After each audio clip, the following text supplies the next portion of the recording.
Some of you know me, some of you have no idea who I am, but that's okay. We were requested by quite a few people. I got several emails, letters from residents who specifically asked us to do this race as a debate because it is the only county-wide race that we have this cycle, other than the governor's race, but good luck getting those two to show up for anything. The way this is going to work, to everyone's left, there are cards. Those cards are for you. You can write on them, put them in the little basket. The way this is going to work today, and it's all been agreed to by myself and the two candidates. We went back and forth quite a bit, right, guys, on this? And the agreement, basically the way it's going to work is both candidates will start by giving you an opening statement. I will then ask 6 questions. The candidates will reverse rotate through the questions. Just prior to everyone being here, I flipped a coin. Mr. Beauvais won. He chose to go first. And so the way it will work is Mr. Beauvais will get to give his opening statement first. Then Mr. Trundy will get to give his opening statement. And then as we ask questions, they will flip-flop who answers the question first and last. I will ask 6 questions, and then I will take from the however many questions you all asked, I will pick 2 of those, and we're mainly doing that for time purposes and because that's kind of what all the parties agreed to. I'll ask 2 questions. The only thing I would ask when you ask a question, it has to be asked of both candidates. You cannot ask, I don't allow baited questions or questions only asked of one candidate or any kind of attack questions. I will vet the question to make sure I think it's fair for both candidates. Then I'll ask it. And it'll be the same thing. They will rotate those 2 questions. One will go first, one will go last, and then the other one will go first and last, so on and so on and so forth. At the end, both candidates will get closing statements. They have 5 minutes in their opening statement. They only get 3 minutes to answer each question, and they will only have a 3-minute closing statement. If you do the math, that puts us around 60 some odd minutes if everything goes well. We will have a 5 to 10 minute break after I ask my questions so that I can go through your questions and figure out which of the 2 we are going to ask. Bribery won't work because I don't know who asked the questions anyway. Not that any of you would do that. The other thing I would ask, because I do know both candidates have supporters for them, just so this is a clean debate, I would ask for no heckling. If you heckle, I will throw you out of here. Moderate applause is probably okay, but, heavy applause, cheering, anything like that. We're trying to have just a clean, wholesome debate, which I know in 2022 is probably not a real thing, but I'm trying. So, with that being said, I guess we're up to you now. Are you ready to start? Sure. Okay. And I'll be keeping a clock as each candidate stands up. So occasionally you may hear me if they go over time, say time. What I've asked both candidates to do, and I think we're in agreement, is you can finish the sentence, but you can't finish the paragraph. So if you're in the middle of a sentence, you can finish it, but other than that, you have to stop unless it's a 60-word long sentence.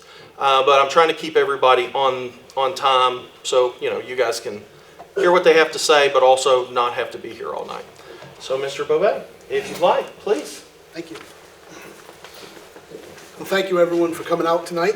I am Todd Beauvais. I'm currently the chief of police in Searsmont. And I'm married to my wonderful wife, Jessica. We have 2 adult sons, TJ and Jack. TJ is a high school woodshop teacher, and my son, Jack, is currently serving in the Navy, stationed in Coronado, California. I served in the Air Force, or as Jack likes to tease me on it, Dad, you were in the chair force. So, I did 4 years in the Air Force. I worked for the Woonsocket, Rhode Island Police Department for 28 years. 13 years on patrol. I worked every division within patrol, bike patrol, school resource officer. I actually had a foot beat for a year where I walked the beat. I had a beat where I worked in a cruiser, and then I started getting promoted through the ranks. And I became a sergeant, then I became a lieutenant, and I finished my career in Woonsocket as a captain, which is the highest rank within the police department at the time. I will say, although this is my little joke, and many of you probably heard it, my most challenging assignment was when I worked for 3 years in internal affairs. And though it was very challenging, I learned a lot, and I saved a lot of money because I never got invited to a single wedding, a cookout, or a picnic. So I then saw the opportunity to move to Maine. Unfortunately, I wasn't privileged enough to be born here, but I'm here. I love it here, and I'm not going anywhere. I was lucky enough to become the chief of police in Searsmont. And going back to my time in Woonsocket, I was able to obtain an associate's degree, a bachelor's degree, and finished off with a master's degree from Norwich University in Vermont. I've also attended the FBI National Academy, which is a 10-week leadership school. And I want to be your sheriff. I think I'm qualified through my education, my experience, and my dedication. I love Waldo County. It's awesome. And I want to make it better. And I know I can do it.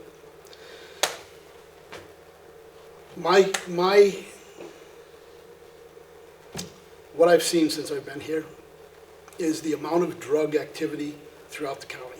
And it's affecting everything. And we have to get a handle on it. And we can do it. As the current sheriff said in an interview, you can't arrest your way out of it. He's right. You can't arrest your way out of it on the side of the person who has a substance abuse disorder.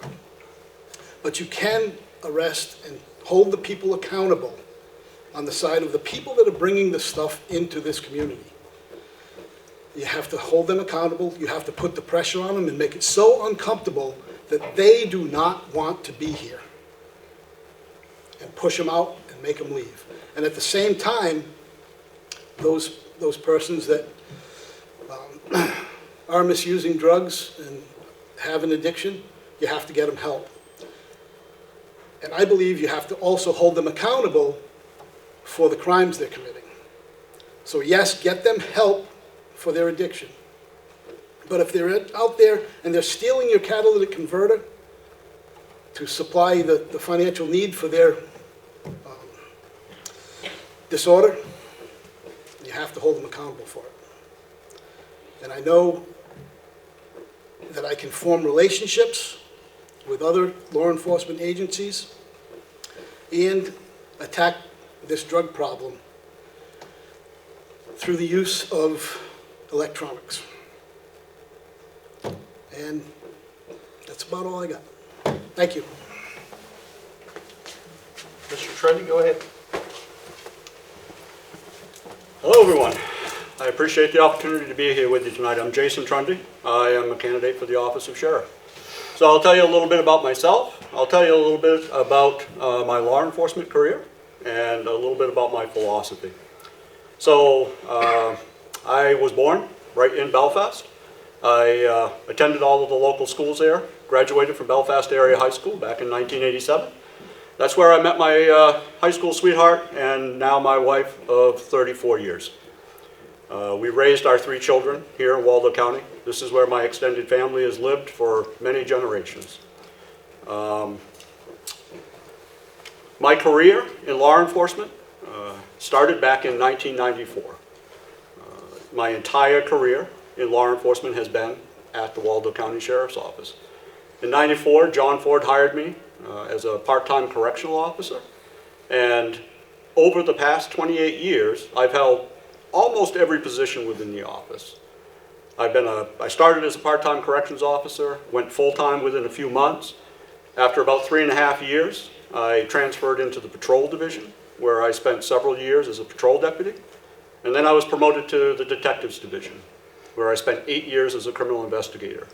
During that time, I was primarily assigned to serious felony level cases, including property crimes, sexual assaults, a lot of Department of Human Services referral involving child abuse. And for 2 of those years, I was assigned to the Maine Drug Enforcement Agency as a resident agent, which basically means I worked out of the sheriff's office working drug enforcement cases with the Maine Drug Enforcement. After being a detective for 8 years, I was afforded the opportunity to go back into the jail, to become the jail administrator. And at that time, the jail was still a 32-bed traditional correctional facility. I started on Monday, and Wednesday was when Governor Baldacci announced the state takeover of county jails. So my 2.5 years at the jail oversaw a time of pretty significant transition from the traditional jail to the men's reentry center that we run today. So just before the reentry center opened, I transferred back into the patrol division for an opportunity to become the patrol lieutenant, overseeing the patrol and the patrol and the detectives division. I held that position for 5 years. When our current sheriff, Jeff Trafton, was elected 8 years ago, he asked if I would serve as his chief deputy, overseeing the daily operations of the entire sheriff's office, and that's the position that I've held for the past 8 years. So just to talk a little bit about my philosophy, if anybody has taken the time to look at my website or any of my campaign material, you'll see that I talk about community-based policing. And the reason that I do that is because I honestly feel that public safety is really a community effort. And I recognize that although my role in law enforcement, in providing public safety in the community, my primary tool to do that is arrest and incarceration, I also recognize that there are a tremendous amount of underlying root causes, social drivers that are causing people to come into contact with the criminal justice system. And oftentimes, arrest just doesn't fit the need that we're encountering. But that doesn't mean that there's not a crisis there or that there's not a need there. So when I became the chief deputy, I set my mind to create partnerships with every community partnership that I could, substance use treatment providers, mental health treatment providers, the faith-based community, anybody and everybody that would partner with us so that we could find a way to work together collaboratively to make the community safer. So that's been the philosophy that I've worked over the last 8 years under our current sheriff. And that's the type of law enforcement that I want to do in the future, because I believe that community-based law enforcement is far more effective than strictly looking at a one-dimensional approach of arrest and incarcerate and hope that we break a cycle that we've been living in for 50 years. So that's my philosophy, and I look forward to answering some of the questions tonight. Thank you. Okay. Question number 1. And Mr. Beauvais talked a little bit about this already, but this was our first question, and both candidates actually, I forgot to mention that before, both candidates actually received the first question before we started just to ease this along, but they have no idea what the other 5 questions I'm going to ask are. So the first question is, what ways can the Sheriff's Office better address or assist in addressing mental health and addiction-related issues? And Mr. Trundy, you'll go first on this question. So back about 3 years ago, our jail administrator did a quick study for the Maine Sheriff's Association. He did a study of intakes at the jail, and what he found over a 3-year period was that there were 788 individuals that had been arrested 3 times or more in that period of time. That accounted for 74% of our intakes in that 3-year period. The second part of that study he did was he hand-screened all of the intake forms looking for indicators in the medical screening forms of an indication of mental health or substance use disorder, or a combination thereof.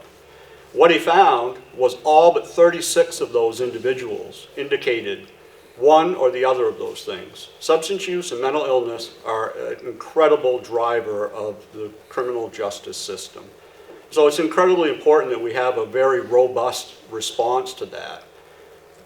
When it comes to incarceration, my opponents talked a lot about arrest, and that's where we need to focus our efforts. Well, I want to just say right up front that there is no other law enforcement agency in Waldo County that arrests more people in Waldo County than the Sheriff's Office does. Arrest is what we do, and we enforce very well, whether it's traffic or whether it's criminal law. The other area that needs to be addressed is around treatment. And I think we've done a really good job at the Sheriff's Office addressing that, and we've done that through our partnerships with our community partners, bringing in experts around mental health and substance use, whether it's Volunteers of America, or whether it's Maine Behavioral Health, or whether it's Sweetser, or Seaport Community Health. We've got a list of partners a mile long, trying to work collaboratively together to address substance use disorder and provide an option for treatment. The one area, to answer the question, that I think we could do a little bit better in, is I think we could do a little bit better in prevention. And I'm very hopeful. The new chief in Belfast actually has brought a prevention program with him from out of state. He says is evidence-based and works with children in the 6th, 7th, and 8th grade. And we've already sent our school resource officer along with some other local officers to that training. And I hope that we can roll that out in the local schools to start working with some of our youth to do a little bit more work, maybe to help us 8 or 10 years down the road. Mr. Beauvais, go ahead. So I think through the Sheriff's Department, in reference to mental health and drug addiction, we need to get advanced training for the deputies to recognize the mental health crisis in a call that they go on, and to have resources lined up to help those people. I don't think arresting a person who's suffering from mental health is going to solve the problem. We have to get them help. But the deputies need to be trained continuously in recognizing and having the tools to reach out to get persons help for their conditions. And in reference to the drugs, it's the same thing. We have to train the deputies into forming partnerships and relationships with the community. The communities, the people that they serve, you have all the information. You know that house down the street that may be trafficking in drugs. And if the deputies can get into the communities and form these relationships with people through that community-based policing. Community-based policing doesn't only mean forming relationships with Agency A for mental health help or Agency B for drug addiction. It means getting into the communities and knowing the people. Yeah, knowing the people that suffer from mental health, knowing the people that are trafficking in narcotics, but more importantly, knowing all the people, the good people that have all this information. And when they show up on a call and you recognize the deputy and he recognizes you, everyone's anxiety starts to go down. But if the deputy going into a call, going into an area doesn't know anyone, and that the people of the community don't know the deputy, those anxieties have a tendency to stay higher. So I believe that through advanced training for the deputies to be able to recognize a mental health crisis that a person may be in is going to go a long way in getting that person help and keeping everybody safe. Thank you.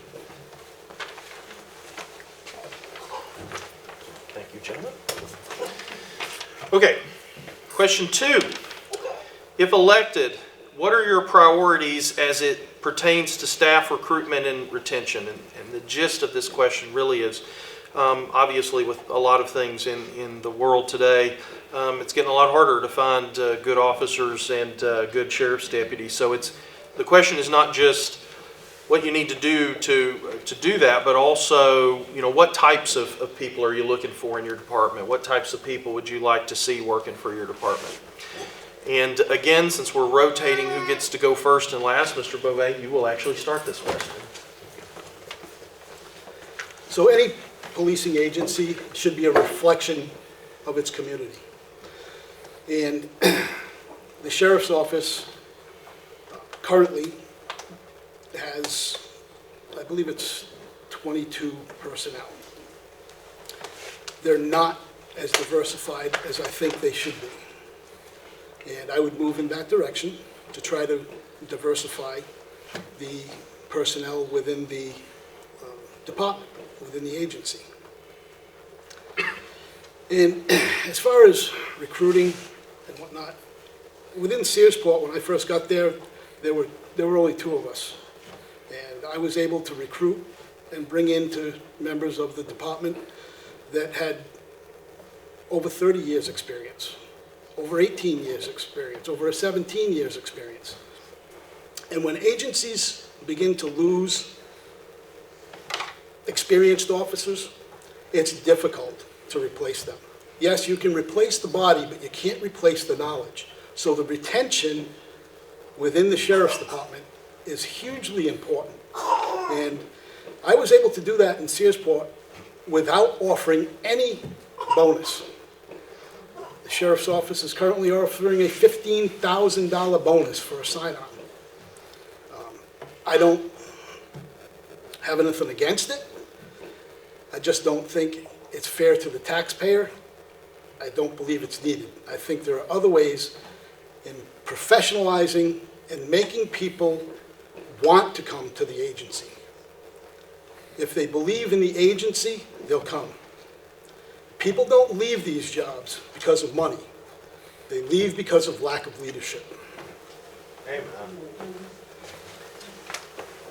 Trundy? So recruiting and retention is critically important. The sheriff's office is one, I believe, actually the only sheriff's office in the state of Maine that is currently 100% employed with patrol and correction staff. And if anybody's been looking at the news around the state, corrections is one of those industries that some of the jails are 30 to 50% down in staffing. And I'm very proud to say that we are fully staffed. And we do have a sign-on bonus. And I'm proud of that as well. I don't think it's a bad thing at all. If you look across the state of Maine and across the country, it is pretty much becoming an industry standard. But I do think I have to address the comments about the lack of leadership being the cause of why people have left. You know, my opponent has talked about his experience at Searsport and his ability to recruit and to retain his employees. So in the last 18 months, from January of 2021 to June 30th of this year, you know, that 18-month period, Searsport's logged about 7,000 calls for service. 4,500 of those calls for service, 64% of them are house checks for people that are snowbirding, or property checks or area checks. Open a new call for service every time you drive through Sears Island, every time you drive through the dump. 64% of their calls for service. Out of the calls remaining, over that 18 months, they made 33 arrests. We made 300 during that period of time. They made 290 traffic stops. We made 2,000. Half of their traffic stops were made by their school resource officer. So if I'm wondering why Searsport's retaining its officers, I wouldn't say it's because of the leadership. I'd say it's because of a lack of leadership and enforcement.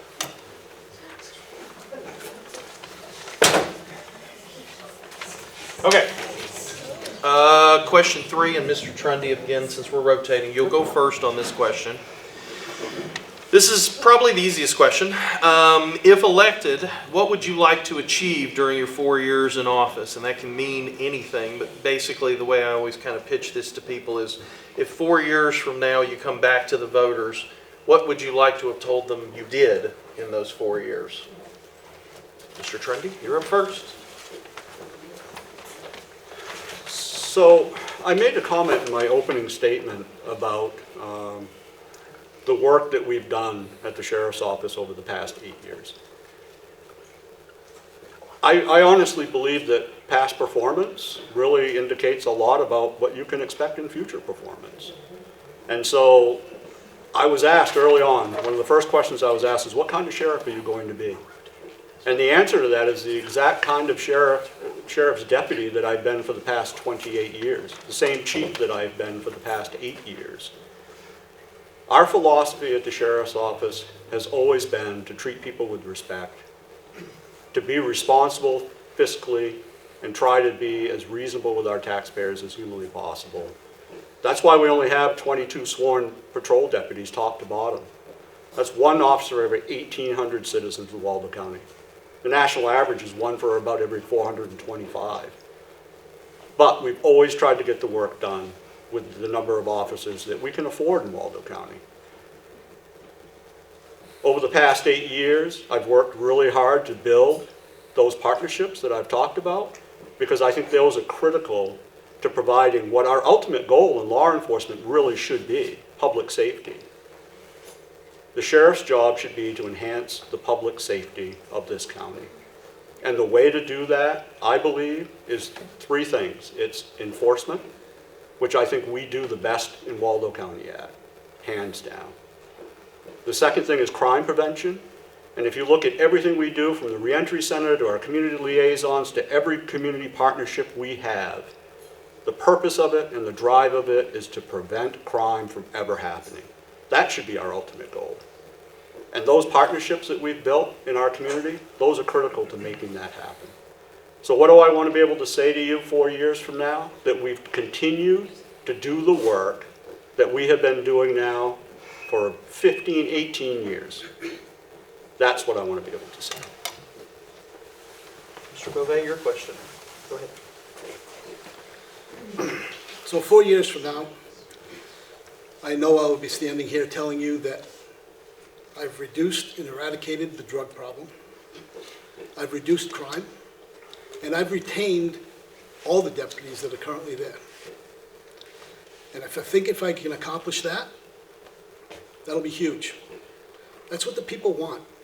They want the deputies out into the communities, seeing them, reducing the amount of traffic accidents, reducing the speeders.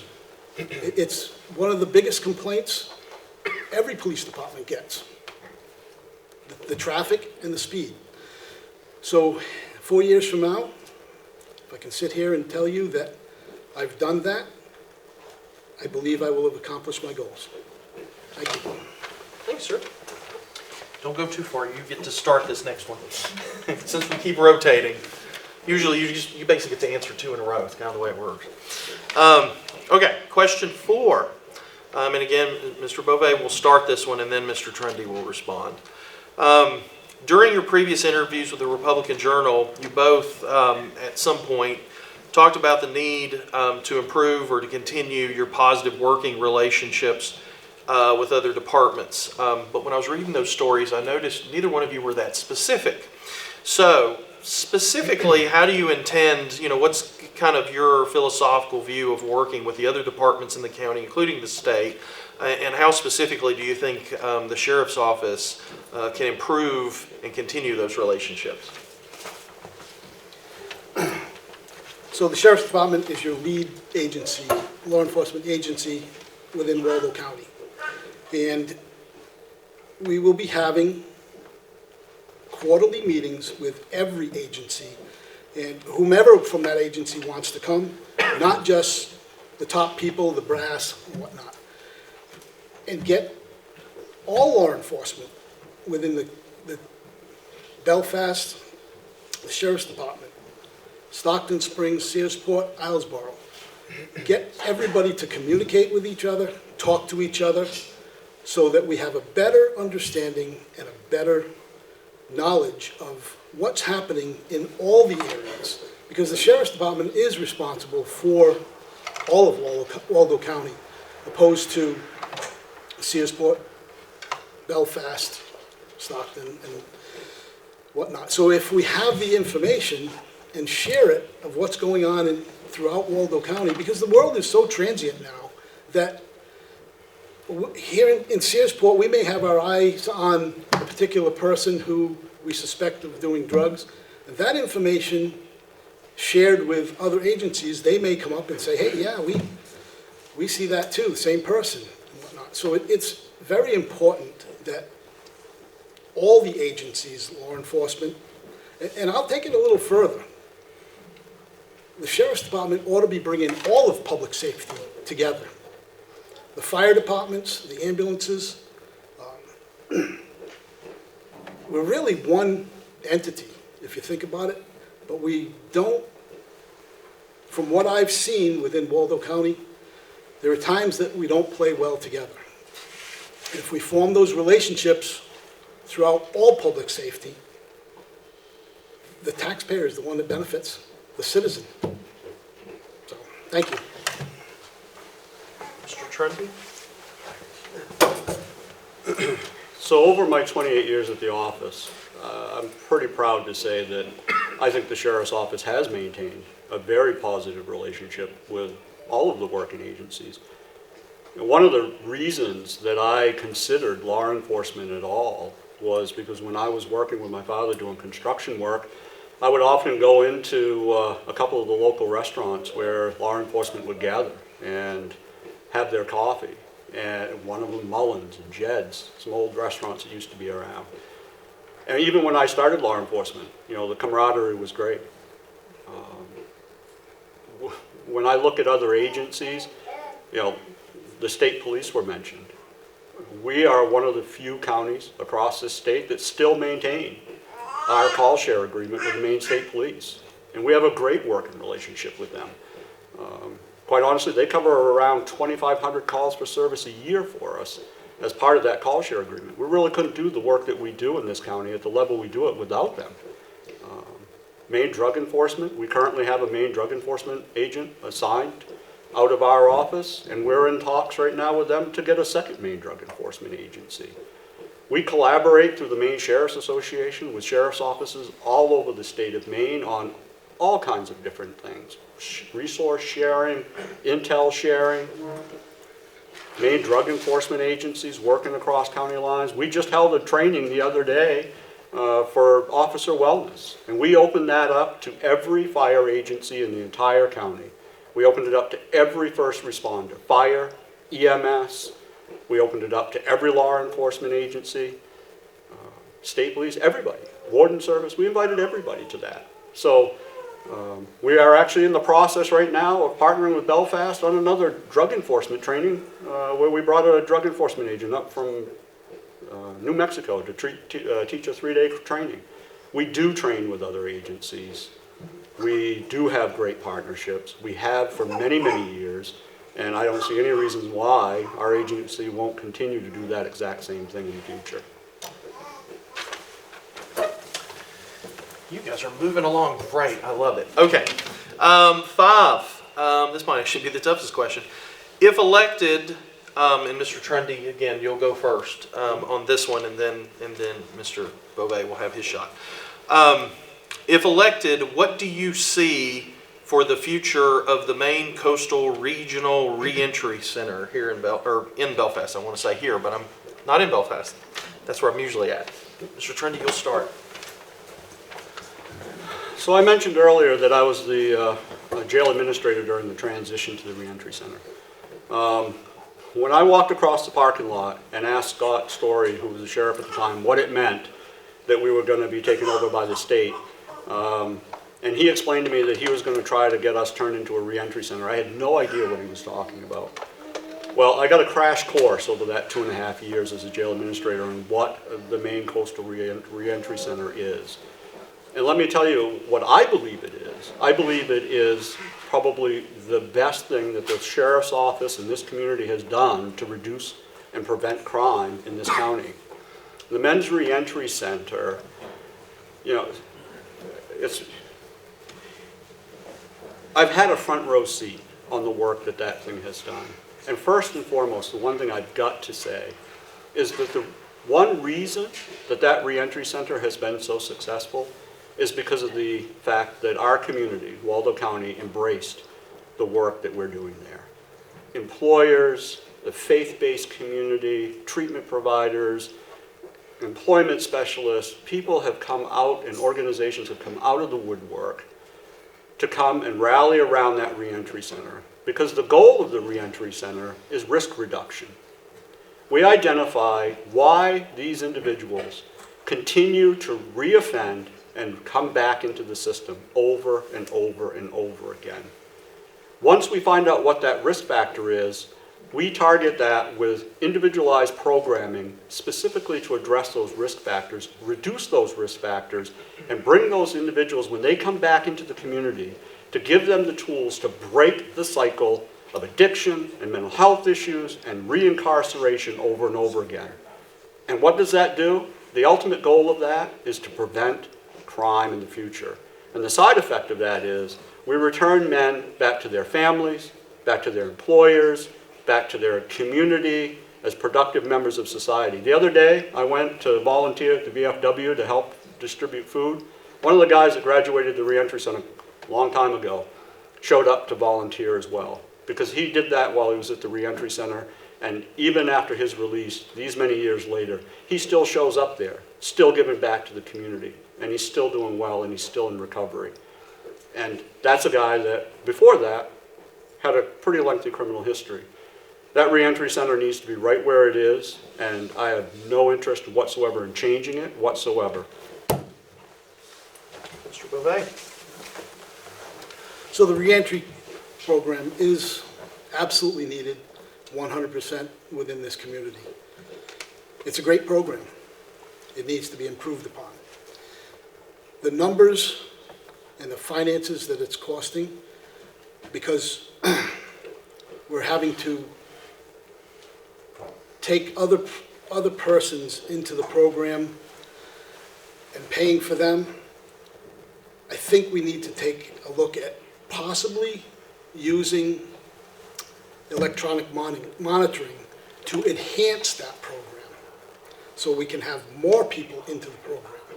Because there's only so many beds within the reentry center. But if we can use electronic monitoring, they've made huge advances in it. To place more people into the program, I think it's a win-win for the person himself, for the community, as cost savings, and the money's there. The money is there within the Sheriff's Department's budget. I could talk numbers. I've lucky enough to sit down with one of the commissioners who provided me with all the finances over the past 2 years. The money is there. I don't understand how it's not being done. Why we are not taking advantage of the electronic monitoring system to place more people into the reentry program. Thank you. Thank you. Okay. Question 6. And this is a pretty broad question. It could be answered any number of ways. 6, law enforcement has been under higher scrutiny in recent years. Some of that due to my brothers and sisters in the media, although I don't necessarily claim them. What are your plans, or what do you think needs to do, and I'm not necessarily saying this issue exists in Waldo County, although I do hear people talk. What are your plans as far as how to bridge the divide seen in some communities with those types of issues? You know, people being concerned about things like police brutality and issues like that. How do you believe, as a sheriff, you would be able to help resolve some of those issues in the community? And Mr. Beauvais, I know you just sat down, but you get to go first on this question. So there are some who say that the police brutality allegations are a perceived notion.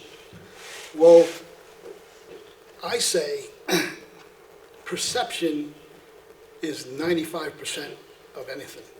So if we have a segment of the community who believes that they're being oppressed or law enforcement officers are using heavy hand against them, that's real to them. whether it's happening or not, it's real to them, and we have to address it, and we have to listen to them. We haven't been doing a good job over the past several years at listening to people, because their perception of what's going on is real to them. And in many cases, it probably is real. But it's compounded by the fact that they perceive it is. And if I perceive something, it's real to me. We have to listen and have those difficult conversations on both sides, and not sit there and say, I didn't do anything wrong. We have to listen to people and understand where they're coming from and take action. And if there is an officer that is accused of being heavy-handed, we have to vet that out for the officer and for the person who's filing the complaint. When we just look the other way and don't listen, we're doing the community, the officer, the department, everyone an injustice. Thanks, sir. Mr. Trundy? Well, I guess I would say that my belief in the way that we address that is the way that the Sheriff's Office has been addressing that. And that is to be transparent and to have an open door. And I'll give you an example of what I'm talking about. So, after George Floyd's murder, the Sheriff's Office was contacted by a group of, it was probably about 18 or 20 citizens from around the county. They had got together, they all knew each other through one way or another.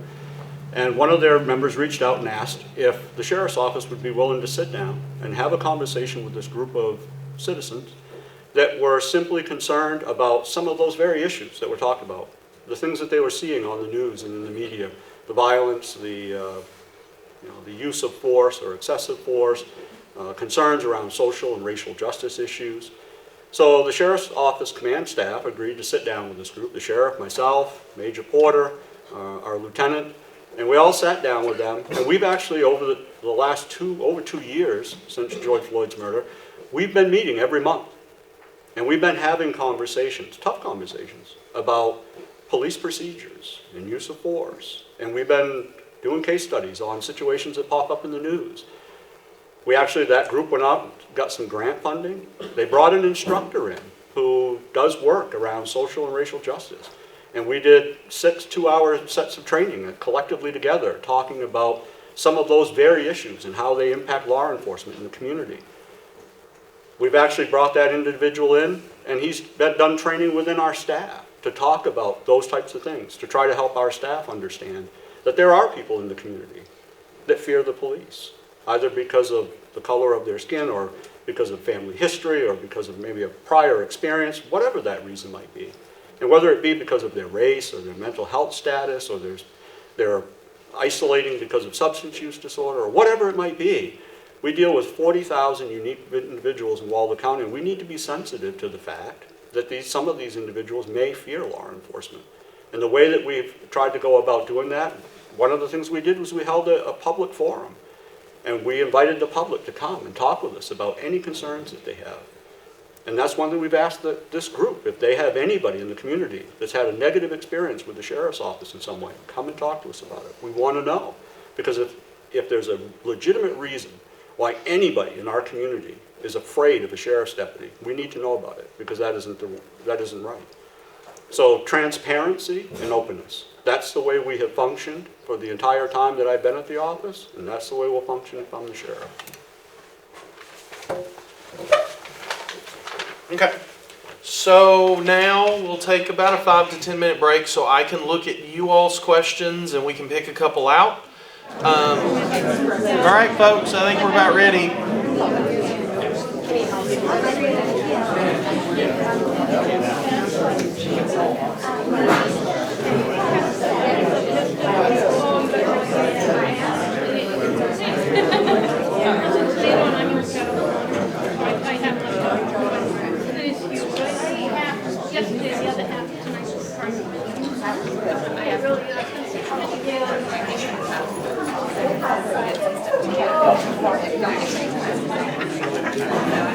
All right, I'll wait till everybody gets back to their seats.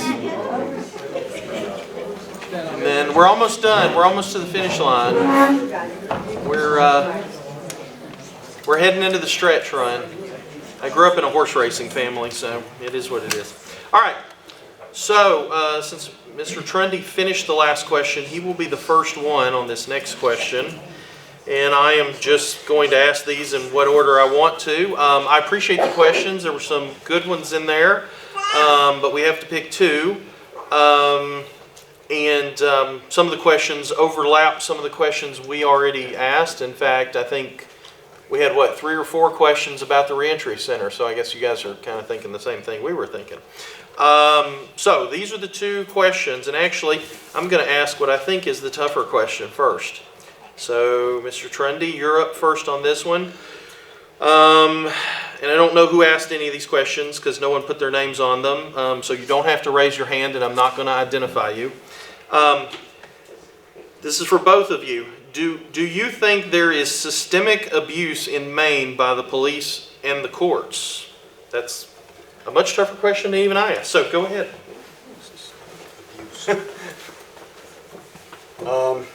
Well, I told you it would be easy.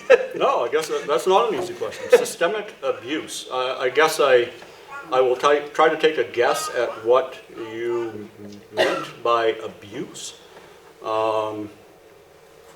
If you were referring to abuse of the public, no, I do not believe that there is abuse of the public by law enforcement. I mean, I've been in this profession here in Maine for 28 years, and I've worked alongside some amazing law enforcement officers in every law enforcement agency.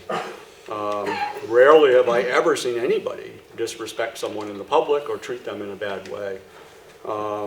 As far as the courts abusing anybody, I don't think the courts are abusing anyone.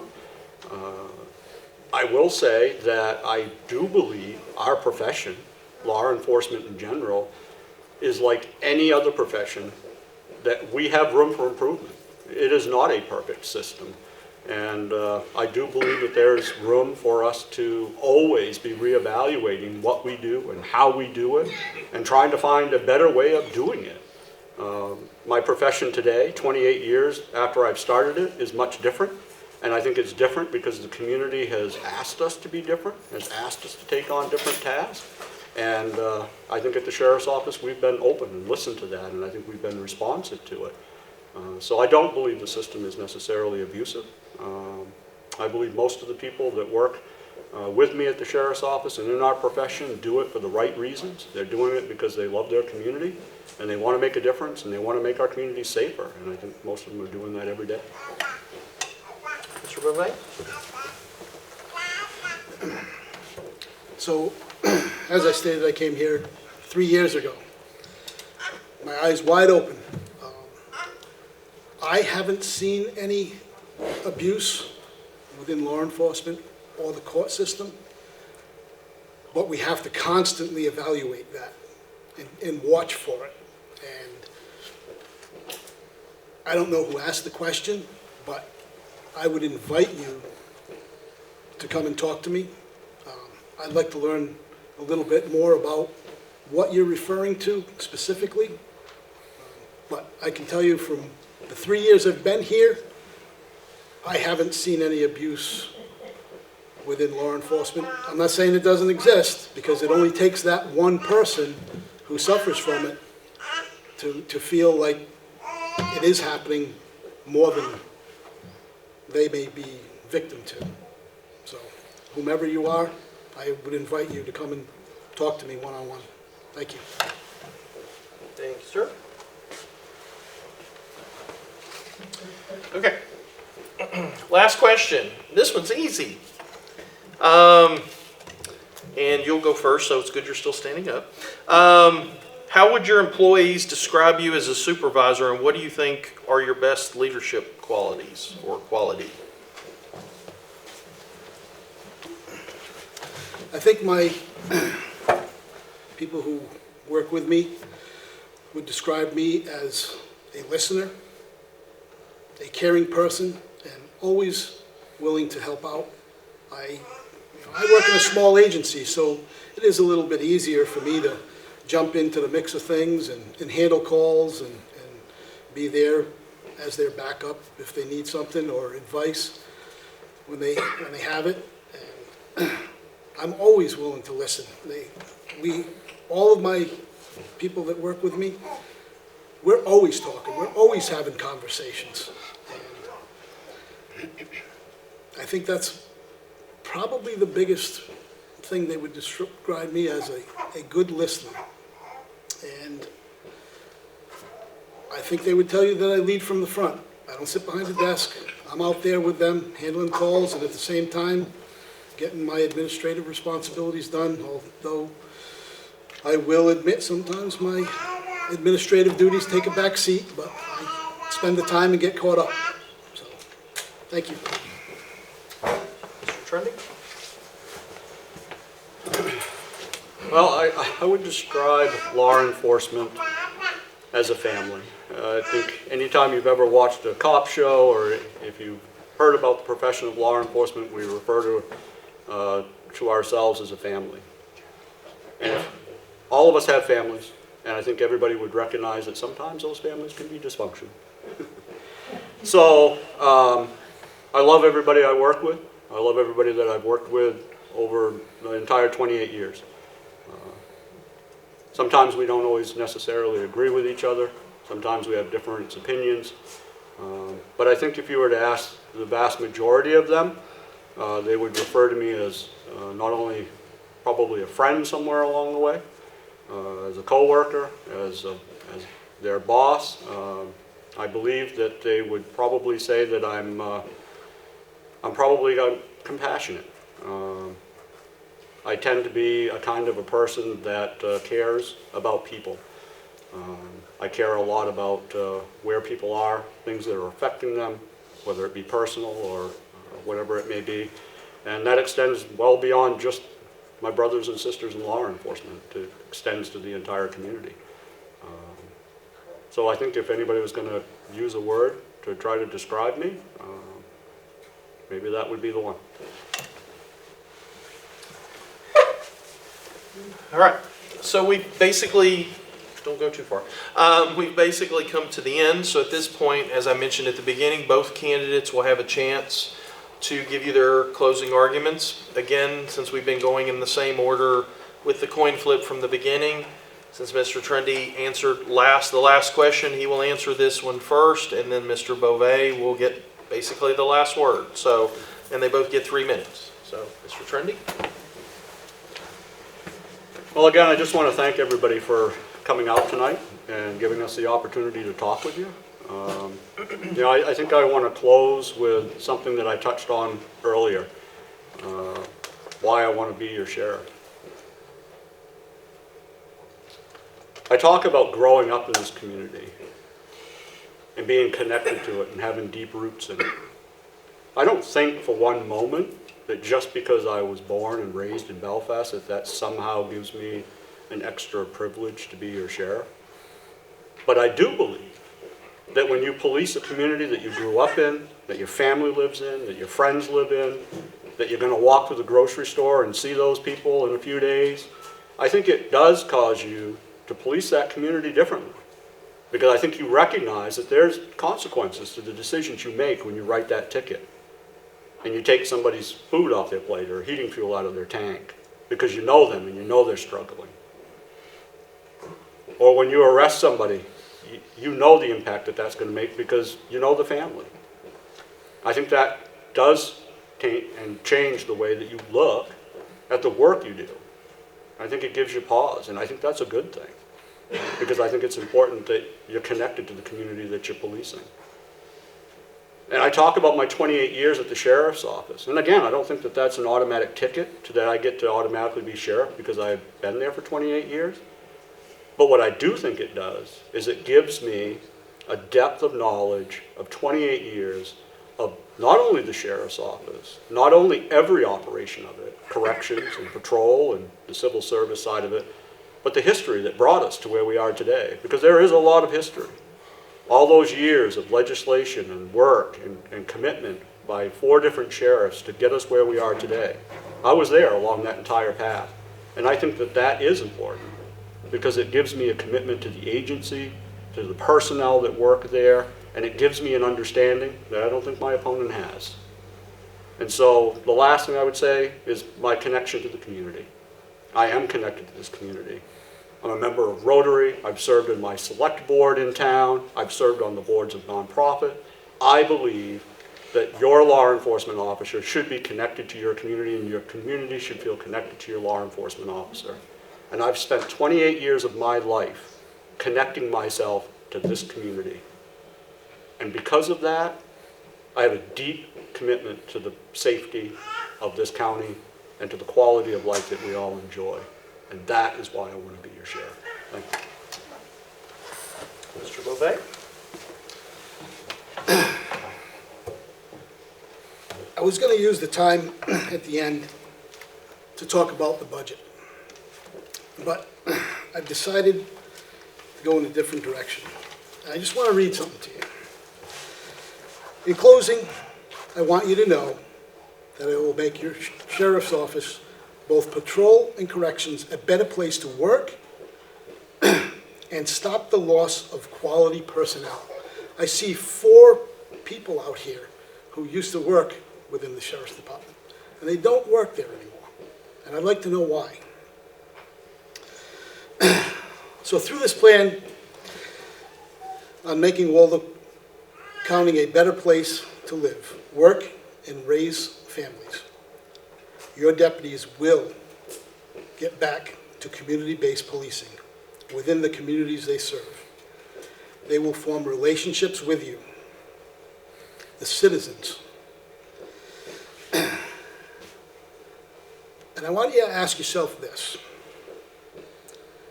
Do you feel safer today within Waldo County than you did 10 years ago?